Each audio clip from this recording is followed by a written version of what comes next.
Bonjour, bienvenue dans la vidéo numéro 2 pour définir votre plan d'action. Dans la vidéo numéro 1, juste avant, nous avons vu le combien, c'est-à-dire chiffrer numérairement votre objectif. Dans cette deuxième vidéo, nous allons voir comment réussir, via quelles opérations, atteindre l'objectif numéraire que l'on a fixé juste avant. Pour enchaîner, dans la vidéo précédente, nous avons parlé de la mesure de la richesse. Il y avait deux manières, soit mesurer votre patrimoine, ou soit mesurer le flux de trésorerie que vous avez, soit mensuellement, soit annuellement, de certaine façon, le flux périodique. Allons plus en détail dans ces deux notions. La valeur de votre patrimoine. Il va falloir différencier le patrimoine brut du patrimoine net. Le patrimoine brut, c'est quelque chose qui est, comme son nom l'indique, assez simplifié. Vous pouvez entendre certaines personnes qui vont dire « j'ai par exemple 3 millions de patrimoine brut ». Mais est-ce vraiment un chiffre qui correspond à une réalité? Et comment ce chiffre est calculé? En général, on va calculer ce patrimoine brut en prenant les montants d'acquisition des biens immobiliers au moment où ils ont été réalisés. Par exemple, si dans 10 ans, vous avez acheté 3 appartements au prix de 50 000 € chaque, vous aurez un patrimoine brut de 150 000 €. Mais il y a une notion qui n'est pas prise en compte, c'est que dans 10 ans, peut-être que la valeur de ces biens auront changé, parce qu'il y a eu une appréciation, parce que vous aurez créé de la valeur. Par exemple, vous aurez ajouté des travaux. Pour ce plan d'action, on va néanmoins garder ce patrimoine brut qui va être chiffré en valeur d'acquisition. Justement, parlons de la notion d'appréciation des biens immobiliers. Une des raisons pour lesquelles ce type d'investissement est très intéressant, c'est justement car il y a une appréciation dans le temps. L'immobilier augmente plus les années passent. Bon, comme on l'a vu dans la première vidéo, c'est encore un point en faveur du temps qui passe pour nous investisseurs. Derrière cette notion de prix d'immobilier qui augmente, il y a plusieurs facteurs, par exemple la hausse du coût des matériaux liée à l'inflation, mais aussi la hausse des salaires, c'est-à-dire que toutes les personnes qui travaillent dans le bâtiment ont leur salaire qui augmente, comme vous pouvez avoir les salaires qui augmentent dans votre métier, et donc le coût de construction total augmente, ce qui fait que à la fin, tous les biens immobiliers ont augmenté. Il y a également un dernier facteur qui peut être reconnu dans le fait que les terres se raréfient, et ce qui est rare coûte cher et prend de la valeur, dont l'immobilier augmente. En général, plus un bien est bien localisé, plus il y a de chances d'obtenir une appréciation. Mais, je dis bien mais, il faut faire attention à ces raccourcis. On l'a vu lors des crises mondiales parties des États-Unis en 2008 qui a eu un impact sur tous les pays dans le monde. Les prix de l'immobilier ont chuté et ont stagné suite à cette crise. Donc malgré le fait que vous ayez un bien dans une très bonne localisation, l'appréciation a pu être stoppée. Par rapport au patrimoine, une notion qui peut être vraiment plus pertinente à prendre en compte, c'est le patrimoine net soustrait de la dette. Je m'explique. Lorsque l'on va faire un investissement immobilier, il est recommandé de faire appel à un emprunt. Même si vous avez du cash, ça c'est quelque chose vu dans d'autres cours. Mais prenons le cas d'un investissement qui est acquis à crédit. Vous avez un appartement à 100 000 €. Sur cet appartement, vous faites un emprunt à 100%, on va dire 100 000 €. Eh bien, les premières années, votre patrimoine sera de zéro, puisque vous avez d'un côté un actif qui vaut 100 000 €, prix d'acquisition. En face, vous avez une dette de 100 000 €, et même peut-être un petit peu plus avec les frais, etc. Donc vous voyez que en année 1, votre patrimoine est de zéro. C'est au fur et à mesure que vous remboursez les crédits et que les locataires surtout vous aider à rembourser ces crédits, ce qu'on appelle le capital amorti qui va vraiment créer la richesse de votre patrimoine. Donc encore une fois, un appartement que vous avez acquis aujourd'hui 100 000 €, et si vous êtes un seul investissement, dans 10 ans, votre patrimoine sera mécaniquement plus élevé puisque vous aurez amorti du capital. Encore une fois, pour simplifier et pour votre plan d'action, on va prendre le patrimoine brut à la valeur d'acquisition. La deuxième mesure que l'on a vue, c'est la mesure du flux d'argent que vous pouvez avoir périodiquement. La plus simple et la plus tangible étant le flux mensuel, puisqu'il se rapproche facilement d'un salaire en termes de logique. Comment calculer le flux qui tombe lors d'un investissement immobilier? Alors là, il y a une erreur majeure, c'est que beaucoup de personnes pensent que s'ils ont un bien immobilier dont les loyers sont de 600 euros, par exemple, et que le prêt chaque mois est de 400 euros, et bien ils auront 200 euros de trésorerie positive, c'est-à-dire l'équivalent de 200 euros dans leur poche tous les mois. Et bien là, il y a une erreur, puisque dans le cash flow, il y a quelque chose d'autre qu'on doit prendre en compte. Quand je dis cash flow, c'est équivalent à trésorerie, c'est qu'il faut prendre en compte les charges. Et oui, effectivement, dans l'immobilier, il y a des charges à payer, les taxes foncières, les taxes ordures ménagères, les frais de copropriété, les frais de maintenance, les différentes assurances, tout ça ce sont des charges à soustraire au loyer que vous percevez. Au final, on va prendre comme définition de la trésorerie l'ensemble des loyers moins les charges, et il faut que cela soit supérieur à l'emprunt que vous réalisez. La banque, elle prend un calcul très simple, elle dit que sur 1000 euros par exemple de loyer, elle ne prend en compte que 700 euros, disant que 30% environ du loyer équivaut à ces charges.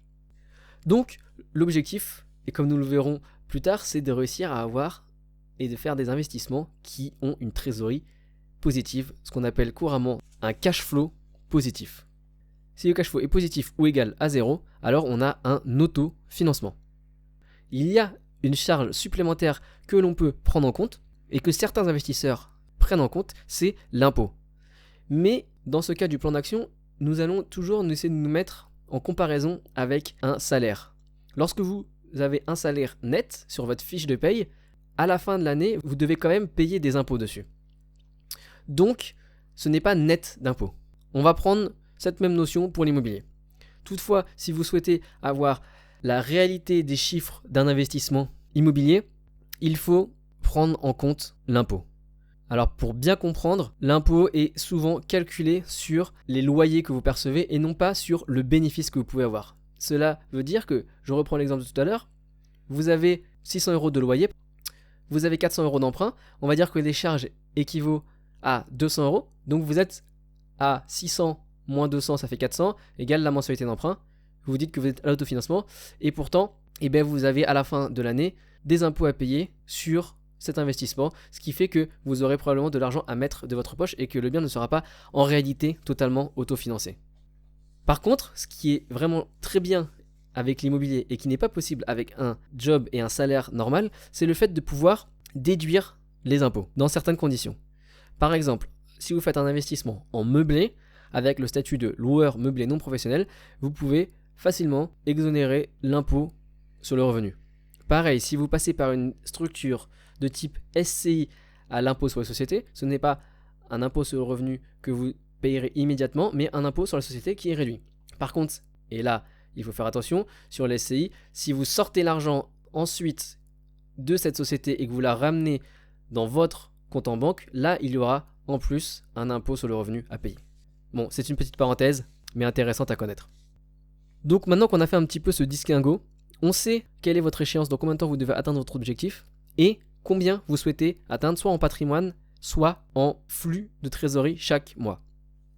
Comment fait-on le calcul pour diviser en années votre plan d'action et votre grand objectif? Prenons 3 exemples. L'exemple numéro 1, vous venez d'avoir un enfant et vous souhaitez, dans 20 ans, avoir constitué un patrimoine d'1 million d'euros à transmettre à votre progéniture. 1 million d'euros, pour beaucoup, ça peut paraître un rêve, on se dit, ok, on est millionnaire. Alors, en 20 ans, avoir 1 million d'euros, on divise 1 million par 20, ce qui fait 50 000 euros par an. C'est-à-dire que vous devrez acquérir des biens d'une valeur équivalente à 50 000 euros chaque année pendant 20 ans. Lorsqu'on découpe de la sorte, on voit que c'est beaucoup plus réalisable et beaucoup plus palpable de réussir cet objectif.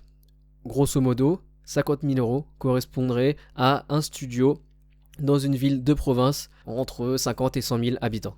Quelque chose qui n'est vraisemblablement pas si difficile à faire. Exemple numéro 2. Vous souhaitez partir à la retraite dans 10 ans avec un complément de revenus d'environ 1 000 euros par mois. Donc, toujours pareil, on divise ces 1 000 euros par mois par 10, ce qui fait 100 euros par mois chaque année. C'est-à-dire que vous devrez réaliser chaque année une opération qui a une trésorerie excédentaire de 100 € chaque mois. Encore une fois, en faisant un investissement intelligent, rentable, il est possible de dégager 100 € de trésorerie excédentaire avec un T2 par exemple, même dans une métropole. Enfin, troisième exemple pour bien comprendre comment marche le calcul.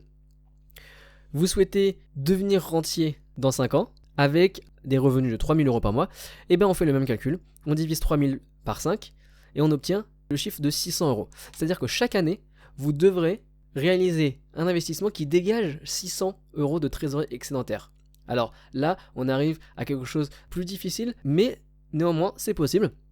Par exemple, en faisant des investissements dans des immeubles de rapport, ou alors en réalisant des locations courte durée. Donc ça, c'est des niches de création de valeur que l'on verra dans la troisième vidéo. Mais c'est possible, encore faut-il réussir à se donner les moyens d'arriver à cet objectif. Enfin, dernière partie de cette vidéo, vous savez maintenant par année ce que vous devez réaliser. Pour ça, vous avez, on a commencé à le dire, plusieurs types de stratégies de création de valeur, mais aussi d'opérations immobilières à faire pour atteindre cet objectif annuel. La première d'entre eux, on va prendre le cas de la création de patrimoine.